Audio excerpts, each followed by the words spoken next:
Hey, good morning. Welcome to 30 Days of Transformation. Today's day 21. So nice to have you here. Please leave a like or a comment so that I know that you're here, and also happy to answer questions. So we've been, past few days, as we've been moving through the process, I was asking you to work a little bit and share in the comments from homework, previous homework, about what happens when you look at life through the eyes of oneness. So how has that experience been for you? Have you been trying that practice and talking about these micro or these mini meditations, and how mini meditations throughout the day support your, support your transformation? They also support the deeper meditations that you get to do. So once or twice a day, sitting down for 10, 15, 20 minutes, and then throughout the day, having those micro moments of remembering, using a mantra or using something to help you remember. The other thing, I don't have one on right now, or I have a hair tie, but a mala bracelets. They're not just spiritual bling, right? They're actually useful. They can remind you. They can be that kind of, sometimes we need to hook in to some kind of subconscious or some kind of a physical reminder of the habit that we want to create, right? So your toothbrush is sitting there on the sink, and it reminds you when you go in the bathroom, oh yeah, to brush my teeth, or wherever it is.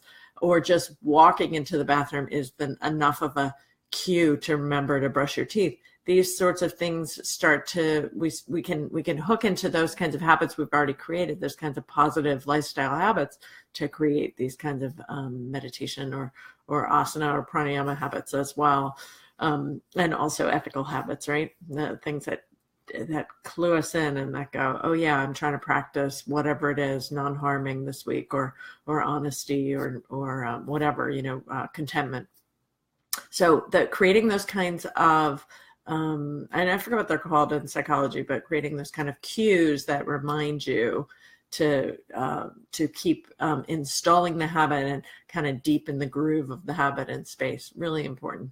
So today I want to talk a little bit about attachment, and hope that you can contemplate attachment and how it may be relevant for you.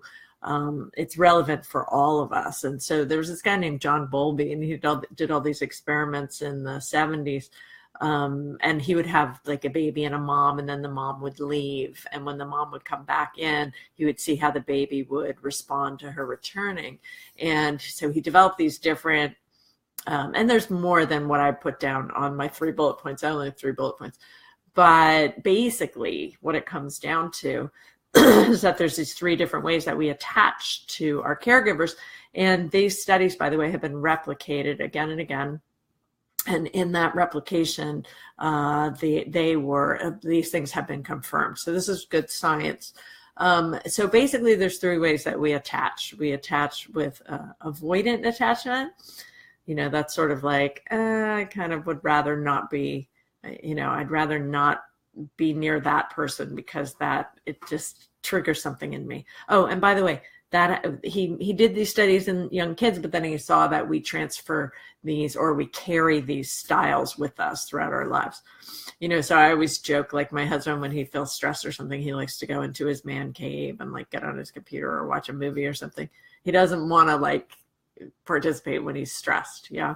And so I always say, like, he's got that avoidant attachment kind of bias. Of course there's like all sorts of levels of it. There's really avoidant attachment, and he's not like that at all.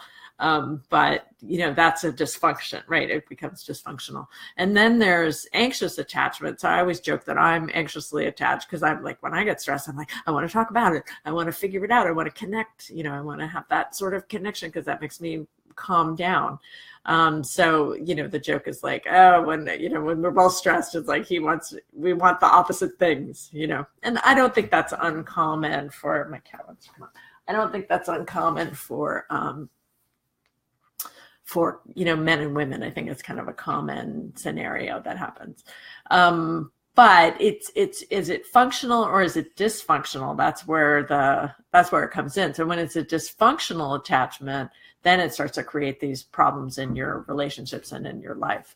So attachment is a really important thing to understand. Like, how are you attached? Are you securely attached? Are you insecurely attached? I'm sorry, are you anxiously attached, or are you avoidantly attached? And then the third one that I haven't talked about yet is a secure attachment. So with those babies, when the mom went away, the baby was like, okay, I'm good. And then when the mom came back, the baby was like, hi, Mom, I'm happy. You know, it was like a happy baby, as opposed to the avoidant attachment. When the mom came back and the baby was like, I don't want to be near that person. And when the mom came back in with anxious, then the baby was like kind of freaked out, but also wanted to be near the mom. There's also disorganized attachment, where the baby's getting all sorts of different messages, and that stuff lingers into our life, because we are built for attachment. Essentially, we're built for that connection. And when we don't get it, or when we get it in a dysfunctional way, it leads to all sorts of problems in our relationship. Now, what does this have to do? Of course, it has to do with mental health. What does it have to do with our spiritual connection? The last, it's not a bullet point, but the last piece I wrote here is this idea of attachment to the infinite. And so what the yogis would say, you know, because you hear about detachment in the yoga tradition, what the yogis would say is when our attachment is on something that is permanent, which is the infinite or God or, you know, spirit, that's the most functional attachment, or that's the attachment that creates the deepest sense of peace and contentment and purpose and meaning in life. So I was thinking, like, well, what does this mean in terms of, you know, psychology? And then I found this quote. Actually, a good friend of mine, Marlisa Sullivan, found this quote and shared it with me. And I thought, oh, this is perfect. Stephen Porges talks about how contemplative practices really exercise the vagal state of regulation and sort of puts us into self-regulation, co-opt the need for social interaction. So sometimes, of course, we need to be with people, but sometimes we can't just base all of our happiness and contentment on other people and whether or not those relationships, those external relationships, are healthy. Sometimes what we need to do is develop that internal relationship. And it's through the development of that internal relationship that we learn to self-regulate, regardless of what's going on outside, in the storms outside of us. So I just thought this was a really lovely quote to leave you with, that, you know, yes, we want to work on secure attachment. For sure, we want to have healthy relationships. We want to be able to change those systems from our childhood that may have been dysfunctional. And we have to also include in that equation the relationship to our source, the relationship to the deepest part of ourselves. How do we develop that relationship?